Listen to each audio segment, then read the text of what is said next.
আমার এক ইজ্জত আমি কয়জনকে দেখাবো? আমার ইজ্জত আমি একজনকে দেখাইছি। এটা কেমন বাবা মা? একটা বাবা মা তো চায় যে তার সন্তান জানি ভালো থাকে। আমি যদি ওর সাথে সংসার করতে পারি, এখানে আমার বাবা মার কেন হয়? এটা আমি এই জিনিসটা আমি বুঝি না। আমার যে অন্য জায়গায় বিয়ে দিল, ওই জায়গায় যদি আমি ভালো না থাকি, ওই জায়গা থেকে যদি আমি এসে পড়ি, তখন কেমন হবে? হ্যাঁ, আমার বাচ্চা ধরছিল, 2.5 মাস হয়েছিল। তারপর আমার ওষুধের মাধ্যমে এটা নষ্ট করে দিচ্ছে আমার বাবা মা। ভালো এরকম ভালোবাসা পাওয়া যাবে না। আগে মনে যদি কথাগুলো শুনুন, এরকম ভালো রাখতে পারবো না, না রাখবো, দরকার পড়লে আমি একবেলা না খেয়ে থাকবো, কষ্টে থাকবো, তারপর আমি ওর কাছে থাকবো। আমি লামিসা আক্তার লুবনা, বাবা নাম আবু শহীদ লোমান, মার নাম পারভিন আক্তার লিজা।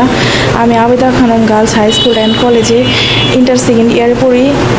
আর ওইখান থেকে ওর সাথে আমার পরিচয় হয়, প্রেমের সম্পর্ক হয়, সোহাগের সাথে প্রেমের সম্পর্ক হয়। সোহাগের বাসা একদম পিওর, এই ভালোবাসা একদম পিওর। এর কারণে ভালোবাসা মানে সারাসারি হইতে না। হলো নান্দার কুমুল্লি, আমাদের বাসা গোসাইবাড়ি কুমুল্লি।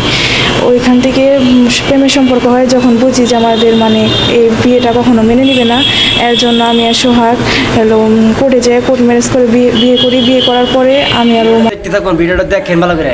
আগের ভিডিওর থেকে শেখার আছে। মানে পালিয়ে যাওয়ার পরে মানে একটা মানে আমার বাবা থানায় অভিযোগ জানানোর কারণে পুলিশ যে আমাদের নিয়ে আসার পরে আমি আরও 3 বার চলে আসার পরে মানে থানায় থেকে পুলিশ যায় আমার নিয়ে কোর্টে নিয়ে ইটি করে তারপরে ভিডিওটা কেমন লাগলো, আর ভিডিওটা কি শিক্ষণীয় ভিডিও, আর এই ভিডিওতে অনেক কিছু শেখার আছে। আর এই ভিডিওটা আপনার প্রোফাইলে শেয়ার করে রাখুন, আপনার বন্ধুদেরকে জানিয়ে দিন।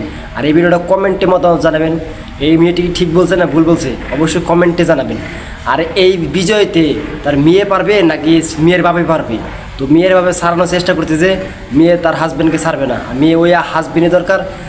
আর মেয়ের বাপে বলতে যে এ তোর এই হাজব্যান্ডের সাথে বিয়ে দিবে না, অন্য জায়গায় বিয়ে দিবে, মেয়ে অন্য জায়গায় বিয়ে করতো না। তো ভিডিওটা কেমন লাগলো অবশ্যই কমেন্ট বক্সে জানাবেন।